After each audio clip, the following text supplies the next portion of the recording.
721, we all read her article in the newspaper, either when it arrived at your front door or online at stltoday.com. Lisa Brown from the St. Louis Post-Dispatch, you wrote an interesting article over the weekend. Is AB-InBev brewing the next big deal? Rumors are that they are looking at possibly buying SAB Miller. Is that correct? That's right. This speculation has been around for a long time. It goes back years. So we've been paying close attention to it just to see what kind of impact it'll have here in St. Louis. But what's happened in the last few months is that the speculation, the talk, the chatter, as some people said in my article, it's been really heating up. A lot of people, I heard somebody I talked to this week, an analyst said it's inevitable. Somebody else put the chances at over 50%. But right now it's just speculation. A lot of people are closely watching this deal. It'd be the biggest beer deal in beer history, so it's pretty important. Let's go back a second. InBev buys Anheuser-Busch for $52 billion or That's something right. ridiculous. Is all that paid off? Did they pay all that off? That's they have digested the acquisition. Whether there's debt or anything like that, there may be there's some parts of that still working out. But they just remember too. Last year, Anheuser-Busch InBev bought the half of Corona maker Grupo Modelo that they didn't own. That was a $20 billion deal. So they're ready to make big deals. They're ready to make deals that make sense. So. The deal 6 years ago, buying Anheuser-Busch, that's in the rear window. They're looking forward. All right. How much would this deal be then? Everybody I talked to said they couldn't put a dollar amount to it, but it would be bigger than the $52 billion they paid for Anheuser-Busch in 2008. How big is that just in terms of overall mergers? There's been larger mergers. It would be one of the larger ones, but there's certainly been other bigger dollar amount ones out there. Oh, I mean, this is like the Cardinals buying the Cubs. How can they wrap their head around? They used to be such hated partners. How can they then become part of the same team? Well, it's happened before. Competitors have bought their rivals, and so there's been a track record of that.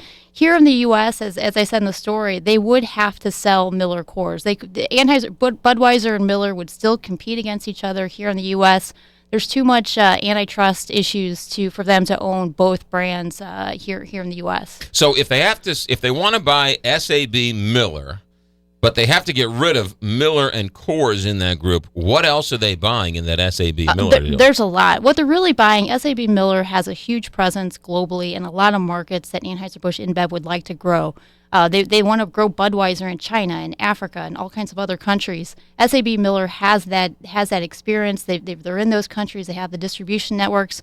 They have a lot of brands too. I mean, they have Leinenkugels. They've got a lot of brands that people would recognize that they might not know are owned by SAB Miller. In Miller, I mean, then Anheuser-Busch InBev would have Miller, a very popular brand to use to grow globally, really. So would it affect Anheuser-Busch here in town if they would acquire it, and as far as jobs even? That's really hard to say. Nobody knows the impact. Because they would have to sell Miller Coors, it might be business as usual, here in St. Louis.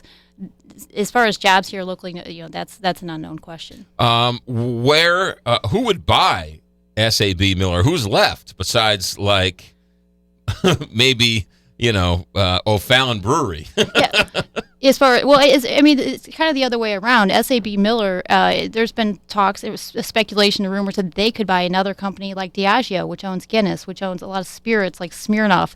They could buy somebody else, and that might ward off a takeover by AB-InBev if they don't want to be acquired. What about SAB Miller buying Anheuser-Busch?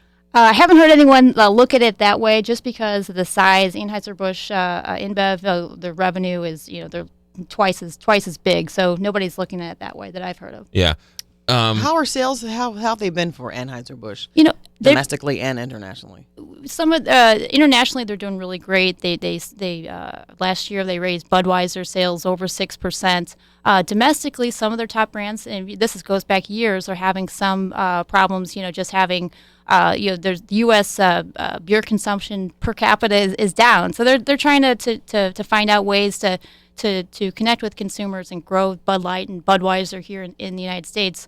But globally, they're doing really well. You also go into the supermarket or into a bar or whatever else, and you see all sorts of local beers, right, craft beers. here in St. Louis, it seemed like when they fired all those AB executives, they all started their own breweries. That's right. We have a thriving craft brew industry here in St. Louis. I've been reporting on it quite a bit.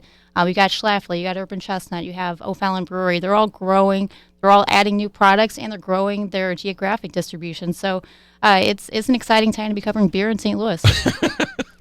So it's always be a good time to be. Now, do you have to taste the products to make sure you're reporting correctly? I do. I do. I get to get out there and talk to the brewers and taste the new products. It's a good part of the job. Stella Artois, which I think is how you say it, was unheard of before the Anheuser-Busch merger here in St. Louis, but now it's kind of everywhere. That's sort of taken over in some ways? It's because of the 2008 acquisition of Anheuser-Busch. They've brought in beers and increased the market and increased the distribution. It's one of AB-InBev's global brands that they're trying to grow everywhere. So that and Budweiser and a few others, you will be seeing more of it. Lisa Brown with us from the Post-Dispatch had that story over the weekend about Anheuser-Busch and possibly looking at buying SAB Miller. What are you going to be looking at? What's the one or two signs going forward that you're saying, that's it, that's what they want to do? Well, obviously, if SAB Miller or Anheuser-Busch InBev, if they start to talk about it, if they publicly, they're both public companies, so if they get out there and talk about, that they are sharing that their talks are on the way.